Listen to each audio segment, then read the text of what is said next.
ஸ்தோத்திரம் ஸ்தோத்திரம். தேவ நாமம் மகிமைப்படுவதாக. இந்த நாளில் இருட்டோட ஜெபத்துக்கு வந்திருக்கிறதான தேவ பிள்ளைகள் யாவரையும் இயேசுவின் வல்லமை ஊழியத்தின் சார்பாக வாழ்த்துகிறோம், வரவேற்கிறோம். தேவன் தாமே நம் ஒவ்வொருவரையும் ஆசீர்வதிப்பாராக. இப்பொழுதும் ஒரு வசனத்தை நாம் வாசிக்க கேட்கலாம். ஆதியாகமம் 50ஆம் அதிகாரம். ஆதியாகமம் 50ஆம் அதிகாரத்துல 24வது வசனத்தை வாசிக்கிறேன். சோதரம் முதலாவது 25வது வசனத்தை வாசிக்கிறேன். தேவன் உங்களை சந்திக்கும் போது என் எலும்புகளை இவ்விடத்திலிருந்து கொண்டு போவீர்களாக என்றும் சொல்லி யோசேப்பு இஸ்ரவேல் புத்திரிடத்திலே ஆணை இடுவித்து கொண்டான் என்று சொல்லி இந்த இடத்துல வாசிக்கிறோம். அதுக்கு பின்பதாக 24ஆம் வசனம் வாசித்தோம்னால், சோதரம் தேவன் உங்களை சந்திக்கும் போது என்ன நடக்கும் என்பதை குறித்தும் இந்த இடத்துல சொல்லப்பட்டிருக்கிறது நாம் பார்க்க போகிறோம். யோசேப்பு தன் சகோதரரை நோக்கி, நான் மரணமடைய போகிறேன், ஆனாலும் தேவன் உங்களை நிச்சயமாய் சந்தித்து நீங்கள் இந்த தேசத்தை விட்டு தாம் ஆபிரகாமுக்கும் ஈசாக்குக்கும் யாக்கோப்புக்கும் ஆணை இட்டு கொடுத்திருக்கிற தேசத்துக்கு போக பண்ணுவார் என்று சொன்னதும் அன்றி என்று சொல்லி இந்த இடத்துல வாசிக்கிறார். இந்த இடத்துல தேவன் சந்திக்கும் போது என்ன நடக்கும் என்று சொல்லி இந்த இடத்துல சகோதரர் யோசேப்பு சொல்லுகிறதை நாம் பார்க்கிறோம். நீங்கள் இந்த தேசத்தை விட்டு என்று சொல்லி நாம் பார்க்கிறோம். இப்போ தேவன் நிச்சயமாய் உங்களை சந்திப்பார், நீங்க இந்த தேசத்தை விட்டு புறப்பிடுவீர்கள். அப்படி புறப்படும் போது என் எலும்புகளையும் இவ்விடத்தை விட்டு கொண்டு போவீர்களாக என்று சொல்லுகிறதை நாம் பார்க்கிறோம். இது நான் அடிமையாக வந்த தேசம், நான் விற்கப்பட்ட தேசம்.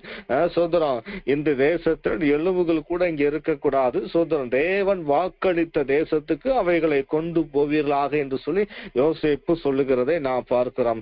எப்படியானால் தேவன் சந்திக்கும் போது தேவன் இஸ்ரவேல் ஜனத்தை சந்திக்கும் போது இங்க என்ன நடக்கும் என்று சொல்லும் போது, எகிப்திலிருந்து உங்களுக்கு விடுதலை உண்டாகும், எகிப்து என்னும் அடிமைத்தனத்திலிருந்து தேவன் விடுவிப்பார், எகிப்து என்னும் அடிமைத்தனத்திலிருந்து தேவன் உங்களை விடுவித்து இந்த தேசத்தை விட்டு ஆபிரகாமுக்கும் ஈசாக்குக்கும் யாக்கோப்புக்கும் வாக்குத்தத்தம் பண்ணினதான அந்த வாக்குத்தத்தத்தின் பூமிக்கு தேவன் உங்களை கொண்டு செல்லுவார் என்று சொல்லி யோசேப்பு அந்த இடத்துல தன்னுடைய சகோதரர்களை நோக்கி அவர் சொல்லுகிறதை நாம் பார்க்கிறோம். நம்முடைய தேவன் நம்மை சந்திக்கிற தேவனாக இருக்கிறார். தேவனுடைய சந்திப்பு நம்முடைய வாழ்க்கையிலே ஒரு பெரிய மாற்றத்தை கொண்டு வருகிறதாய் காணப்படுகிறது. தேவனுடைய சந்திப்பு சுதரம் ஒரு தனி மனிதனை மாற்றுகிறது, ஒரு ஜனக்கூட்டத்தை மாற்றுகிறது. தேவனுடைய சந்திப்பு என்பது சோதரம் அது எந்த மனுஷனையும் மாற்றக்கூடிய ஒன்றாக இருக்கிறது என்று சொல்லி நாம் பார்க்கிறோம். வேதத்தில் ஏராளமான சந்திப்புகள் இருக்கிறது. ஆனால் தேவனுடைய சந்திப்பு அல்லது தேவனாலே சந்திக்கப்பட்டவர்களை குறித்து நாம் பார்த்தோம்னால் அங்கு ஒரு சில அடையாளம் நடந்திருக்கிறதை நாம் பார்க்க முடியும். இஸ்ரவேல் ஜனங்களை ஆண்டவர் சந்தித்தது நிமித்தமாக அந்த ஜனங்கள் விடுவிக்கப்பட்டார்கள் எகிப்திலிருந்து. அந்த விடுவிக்கப்பட்டதான அந்த காரியமே அடையாளமாக இருக்கிறதை நாம் பார்க்க முடியும். அதே நேரத்தில் யாத்திராகமம் 3ஆம் அதிகாரம் 18வது வசனம், யாத்திராகமம் 3:18, அவர்கள் உன் வாக்குக்கு செவி கொடுப்பார்கள், அப்பொழுது நீயும் இஸ்ரவேலின் மூப்பரும் எகிப்தின் ராஜாவிடத்தில் போய், எபிரேயருடைய தேவனாகிய கர்த்தர் எங்களை சந்தித்தார், இப்பொழுதும் நாங்கள் வனாந்தரத்தில் 3 நாள் பிரயாணமாய் போய் எங்கள் தேவனாகிய கர்த்தருக்கு பலியிடும்படி எங்களை போக விட வேண்டும் என்று சொல்லுங்கள் என்று சொல்லி இந்த இடத்துல வாசிக்கிறோம். இந்த இடத்துல கர்த்தர் எங்களை சந்தித்தார், இப்பொழுதும் நாங்கள் வனாந்தரத்தில் 3 நாள் பிரயாணம் போய் என்று சொல்லப்பட்டிருக்கிறது நாம் பார்க்கிறோம். அப்போ இந்த மோசே சொல்லும் போது தேவனாகிய கர்த்தர் எங்களை சந்தித்தார், மோசையை தேவன் சந்திக்கிறதை நாம் பார்க்கிறோம். மோசையை தேவன் சந்தித்தது நிமித்தமாக இந்த இடத்துல மோசையை தேவன் சந்தித்த நிமித்தமாக அவர்கள் உன் வாக்குக்கு செவி கொடுப்பார்கள். மோசையை தேவன் சந்தித்து மோசையை தேவன் இஸ்ரவேல் ஜனங்களிடத்துக்கு அனுப்பினதின் நிமித்தமாக அவர்கள் உன் வாக்குக்கு செவி கொடுப்பார்கள், உன்னுடைய வார்த்தைக்கு கீழ்ப்படிவார்கள், உன்னுடைய வார்த்தையும் கேட்டு அதன்படி அவர்கள் நடப்பார்கள் என்று சொல்லி இந்த இடத்துல மோசைக்கு ஆண்டவர் வார்த்தைகளை கொடுத்து தைரியத்தை கொடுத்து பலப்படுத்தி இஸ்ரவேல் ஜனங்களிடத்துல அனுப்புகிறதை நாம் பார்க்கிறோம். அப்படியானால் சோதரன் அந்த இடத்துல மோசையை தேவன் சந்திக்கிறதை நாம் பார்க்கிறோம். மோசையை தேவன் சந்தித்து அனுப்புகிறதை நாம் பார்க்கிறோம். அப்படி அனுப்புகிற நிமித்தமாக உடைய வாக்குக்கு செவி கொடுப்பார்கள் என்று சொல்லுகிறதை நாம் பார்க்கிறோம். அப்போ தேவன் நம்மை சந்திப்பாரானால் அவர் தம்முடைய வார்த்தைகளை தம்முடைய வாக்குகளை நமக்கு தருவதற்கு போதுமான தேவனாக இருக்கிறார். தேவன் நம்மை சந்திப்பதற்கு அதுவே அடையாளம். மோசையை தேவன் சந்தித்தார். மோசையை தேவன் சந்தித்ததற்கு அடையாளம் தேவன் கொடுத்ததான வார்த்தை, தேவன் கொடுத்ததான வாக்கு. அடுத்து நாம் பார்த்தோம்னால் கையில் இருக்குதான கோல் மாற்றம் அடைதல், இப்படின்னு அநேக காரியத்தை சொல்லலாம். அப்போ மோசையை சந்தித்த தேவன் நம்மையும் சந்திப்பதற்கு போதுமான தேவனாக இருக்கிறார். நம்மை தேவன் சந்திக்கும் போது அவர் வார்த்தையை கொடுத்து நம்மை நடத்தவும் பலப்படுத்தவும் ஆசீர்வதிக்கவும் போதுமான தேவனாக இருக்கிறார் என்று சொல்லி நாம் பார்க்கிறோம். அடுத்து யாத்திராகமம் 4ஆம் அதிகாரத்திலே 31ஆம் வசனம், ஜனங்கள் விசுவாசித்தார்கள், கர்த்தர் இஸ்ரவேல் புத்திரரை சந்தித்தார் என்றும் அவர்கள் படும் உபத்திரவங்களை கண்ணோக்கி பார்த்தார் என்றும் அவர்கள் கேட்ட போது தலை குனிந்து தொழுது கொண்டார்கள் என்று சொல்லி இந்த இடத்துல வாசிக்கிறோம். அப்போ தேவன் சந்திக்கும் போது கர்த்தர் இஸ்ரவேல் புத்திரரை சந்தித்தார் என்றும், அப்போ தேவன் ஜனங்களை சந்தித்த போது இஸ்ரவேல் புத்திரரை சந்தித்தது நிமித்தமாக அவர்கள் சொல்லுகிறதான காரியம், அவர்கள் படும் உபத்திரவங்களை கண்ணோக்கி பார்த்தார். தேவன் நம்மளை சந்திப்பாரானால், தேவன் நம் ஒவ்வொருவரையும் சந்திப்பாரானால் நம்முடைய உபத்திரவங்களை மாற்றி போடுவதற்கு அவர் போதுமானதாக இருக்கிறது. தேவனுடைய சந்திப்பு ஒரு மனுஷனுடைய உபத்திரவத்தை மாற்றி போடுகிறதாய் காணப்படுகிறது.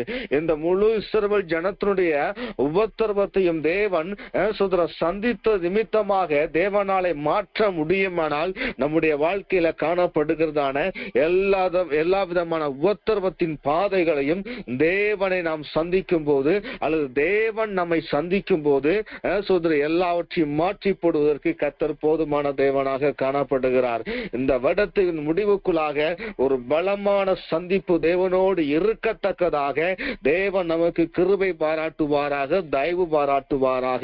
அதற்காக நாம் ஜெபித்து ஆயத்தம் படும்போது தேவன் நமக்கும் நல்ல மாற்றத்தை தருவதற்கு போதுமான தேவனாக இருக்கிறார்.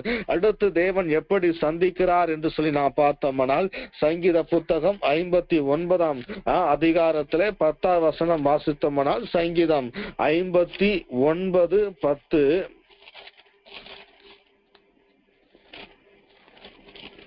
இந்த இடத்துல வாசிக்கும் போது சங்கீதம் 59:10 வாசித்தோம்னால் சோதரம், என் தேவன் தம்முடைய கிருபையினால் என்னை சந்திப்பார், தேவன் என் சத்துருக்களுக்கு வரும் நீதி சரி கட்டுதலை நான் காணும்படி செய்வார் என்று சொல்லி இந்த இடத்துல பார்க்கிறோம்.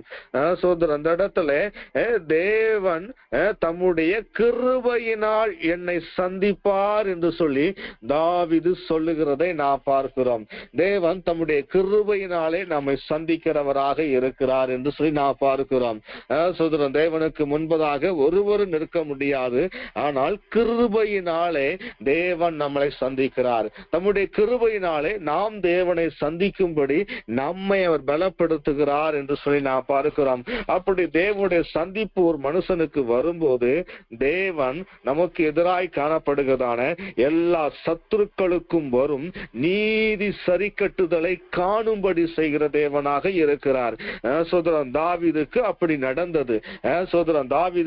நடந்தது. தாவீதுக்கு விரோதமாய் இருந்ததான சத்துருக்கள் ஏராளமாய் இருந்தார்கள். ஆனால் சோதரன், தாவீதுடைய சத்துருக்களை தேவன் நீதி சரிக்கட்டு நிமித்தமாக அவர்களை எல்லாம் அப்புறப்படுத்துகிறதை நாம் பார்க்கிறோம். சோதரன், தேவன் அங்கு கிரியை செய்கிறதை, கிரியை நடப்பிக்கிறதை நாம் பார்க்க முடியும். அப்படியானால் தேவனுடைய சந்திப்பு நமக்கு மிக மிக தேவையாய் இருக்கிறது. தேவனுடைய சந்திப்பு நம்முடைய வாழ்க்கையில ஒரு பெரிய மாற்றத்தை கொண்டு வரும். சத்துருக்களுடைய காரியங்களை மாற்றி போடும். சத்துருக்களுக்கு நீதி சரி கட்டுதலை கொண்டு வரக்கூடியதாய் காணப்படுகிறதை நாம் இந்த இடத்துல பார்க்கிறோம். அடுத்து நாம் பார்த்தோம்னால் ரூத்து புத்தகம் 1ஆம் அதிகாரத்திலே 6ஆம் வசனம் வாசிக்கும் போது அங்கு இவ்விதமாய் சொல்லப்பட்டிருக்கிறதை நாம் பார்க்க முடியும். கர்த்தர் தம்முடைய ஜனத்தை சந்தித்து அவர்களுக்கு ஆகாரம் அருளினார் என்று சொல்லி வருகிறதை நாம் வாசிக்க முடியும். ரூத் புத்தகம் 1ஆம் அதிகாரம் 6ஆம் வசனம். இந்த இடத்துல வாசிக்கும் போது இந்த ரூத் 1:6 வாசிக்கும் போது கர்த்தர் தம்முடைய ஜனங்களை சந்தித்து அவர்களுக்கு ஆகாரம் அருளினார் என்று அவள் மோவாப் தேசத்திலே கேள்விப்பட்டு தன் மருமகளோடு கூட மோவாப் தேசத்திலிருந்து திரும்பி வரும்படி எழுந்து என்று சொல்லி இந்த இடத்துல வாசிக்கிறோம். அப்போ தேவன் இஸ்ரவேல் ஜனங்களை சந்தித்து நிமித்தமாக ஏன்னா சோதரம் பஞ்சம் காணப்படுகிறது. அந்த பஞ்ச காலத்தின் நிமித்தமாக சோதரம் அந்த நகோமி புறப்பட்டு மோவாப் தேசத்துக்கு போகிறதை நாம் பார்க்கிறோம். சோதரம் அப்படி சோதரம் போன பின்பு அங்கு சில காரியத்தை அவள் தன்னுடைய வாழ்க்கையில தன்னுடைய பிள்ளைகளை கணவனை இழந்து அங்கு இருக்கிறதை நாம் பார்க்கிறோம். அப்படிப்பட்டதான அந்த நேரத்திலே அவளுக்கு ஒரு செய்தி வருகிறது. கர்த்தர் தம்முடைய ஜனங்களை சந்தித்து அவர்களுக்கு ஆகாரம் அருளினார். எந்த ஆகாரம் கிடைக்காம சோதரம் இஸ்ரவேல் தேசத்தை விட்டு புறப்பட்டு போனாலோ இப்போ அங்கு ஆகாரம் கிடைக்கிறோம் என்கிறதான செய்தியை கேள்விப்பட்டு அவள் புறப்பட்டு வருகிறதை நாம் பார்க்கிறோம். அப்படியானால் சோதரர் அந்த இடத்துல அங்கு காணப்படுகிற எல்லா விதமான பஞ்சமான சூழ்நிலையை கர்த்தர் மாற்றி போட்டு தம்முடைய ஜனங்களுக்கு தேவையான ஆகாரத்தை கர்த்தர் கொடுத்து ஜனங்களை ஆசீர்வதிக்கிறதை நாம் பார்க்கிறோம். இதற்கு உதாரணமாக அந்த போவாசுடைய தோட்டத்தை குறித்து நாம் பார்த்தோம்னால் போவாசுடைய தோட்டத்திலே அதிகமாக அங்கு விளைச்சலை பார்க்கிறதை நாம் பார்க்கிறோம். ஜனங்கள் வேலை செய்கிறதை நாம் பார்க்கிறோம். ஜனங்கள் வேலை செய்கிறார்கள், விளைச்சல் பெருகி வருகிறது. விளைச்சல் அதிகமாய் காணப்படுகிறதை நாம் பார்க்க முடிகிறது. சோதரம் அப்போ தேவன் தம்முடைய ஜனங்களை சந்திப்பாரானால் அவருடைய எல்லா விதமான குறைவுகளையும் மாற்றுவதற்கு போதுமான தேவனாக இருக்கிறார் என்று சொல்லி நாம் பார்க்கிறோம். அப்போஸ்தலர் நடபடிகள் 9ஆம் அதிகாரத்தில் வாசிக்கும் போது ஆண்டவர் அங்கு சவுலை சந்திக்கிறதை நாம் பார்க்கிறோம். அப்படி சவுலை தேவன் சந்தித்ததை நிமித்தமாக சவுல் பவுலாய் மாறுகிறதை நாம் பார்க்கிறோம். சவுல் அங்கு புறப்பட்டு வரும்போது ஜனங்களை பிடிக்கும்படியாக ஆண்டவரை உண்மையாய் ஆராதிக்கிறதான ஊழியம் செய்கிறதான ஜனங்களை பிடிக்கும்படியாக சிறைப்படுத்தும்படியாக வருகிறதை நாம் பார்க்கிறோம். ஆனால் தேவன் அங்கு சந்தித்த நிமித்தமாக சவுல் பவுலாய் மாற்றம் அடைகிறதை நாம் பார்க்கிறோம். அதோடு மாத்திரமல்லாமல் ஊழியத்துக்கென்று தன்னை அர்ப்பணிக்கிறதை நாம் பார்க்கிறோம். புறப்பட்டு போகிறதை நாம் பார்க்கிறோம். அப்படியானால் தேவனுடைய சந்திப்பு ஒரு மனுஷனை மாற்றி அந்த மனுஷனை ஆயத்தப்படுத்தி அந்த மனுஷனை தேவனுக்காக எழும்ப பண்ணி தேவனுடைய ஊழியத்தை செய்ய வைக்கிறதை நாம் பார்க்க முடியும். அதே தேவன் இன்றைக்கு மாறாதவராக காணப்படுகிறார். ஆண்டவரே, இந்த வருடத்தின் முடிவுக்குள்ளாக எனக்கு ஒரு பலமான சந்திப்பை தாரும் என்று சொல்லி நாம் ஆண்டவர் நோக்கி பார்ப்போமானால், ஆண்டவர் நம்மை சந்திப்பாரானால் அல்லது நாம் ஆண்டவரை சந்திக்கத்தக்கதாக ஒரு சூழ்நிலை ஏற்படுமானால் அந்த பலமான தேவனுடைய அந்த பிரசன்னத்தின் சந்திப்பானது ஒரு பெரிய மாற்றத்தை கொண்டு வரும், அல்லது ஒரு பெரிய ஆசீர்வாதத்தை கொண்டு வரும், அல்லது ஒரு பெரிய விடுதலையை கொண்டு வரும், அல்லது அது உபத்திரவங்களை மாற்றி போடும், அது சத்துருக்களுக்கு நீதி சரி கட்டுதலை கொண்டு வரும், அல்லது அது நம்மை மாற்றி தேவனுக்காக எழும்ப பண்ணும். ஆகவே இந்த நாட்களிலே அப்படிப்பட்டதான ஒரு பலத்த தேவனுடைய சந்திப்பு நமக்கு உண்டாகும்படி நாம் வாஞ்சிப்போமானால், நாம் விரும்புவோமானால், தேவனிடத்தில் கேட்போமானால், ஆண்டவர் நமக்கு உதவி செய்வதற்கு, ஆண்டவர் நம்மை பலப்படுத்துவதற்கு போதுமான தேவனாக இருக்கிறார். பிழையாமை ஆண்டவர் சந்தித்தார் என்று சொல்லி என்னாகமும் 23ஆம் அதிகாரத்தில் வாசிக்க முடியும். அந்த சந்திப்பானது இஸ்ரவேல் ஜனங்களை சபிக்கும்படி அவன் விரும்புகிறதை நாம் பார்க்க முடியும். தேவனோ அதற்கு இடம் கொடுக்கவில்லை. நீ என் ஜனத்தை ஆசீர்வதிக்க வேண்டும் என்று சொல்லி ஆசீர்வாதமான வார்த்தைகளையே கொடுத்து அனுப்புகிறதை நாம் பார்க்கிறோம். சோதரம் பிழையாம் சபிக்க நினைத்தாலும் அங்கு ஆசீர்வாதமான வார்த்தைகள் மாத்திரமே வாயிலிருந்து புறப்பட்டு வருகிறதை நாம் பார்க்க முடியும். தேவ ஜனத்தை, தேவனால் சந்திக்கப்பட்ட ஜனத்தை எவரும் சபிக்க முடியாது. அப்படியானால் இந்த இடத்துல பிழையாமை தேவன் சந்தித்து ஆசீர்வதிக்கும்படி பிழையாமை அனுப்புகிறதை நாம் பார்க்கிறோம். சுதரம் அது ஏவப்பட்டு அந்த அனுப்பப்படுகிற பாலாக்கு எவ்வளவு காரியங்களை கொடுத்தாலும் அதற்கு இடம் கொடாதபடி தேவன் பிழையாமை சந்தித்து நிமித்தமாக அங்கு ஆசீர்வாதமான வார்த்தைகளை கொடுத்து அனுப்புகிறதை நாம் பார்க்கிறோம்.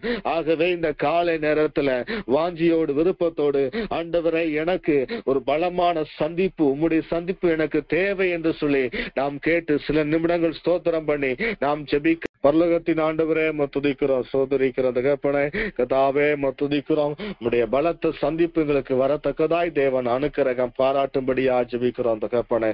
தொடர்ந்து மீதமுள்ள நேரங்களை நடத்தி தாங்க, ஆசீர்வதித்து தாங்க, அபிஷேகித்து தாங்க. இயேசு கிறிஸ்து மூலம் ஜெபிக்கிறோம் நல்ல பிதாவே. ஆமென்.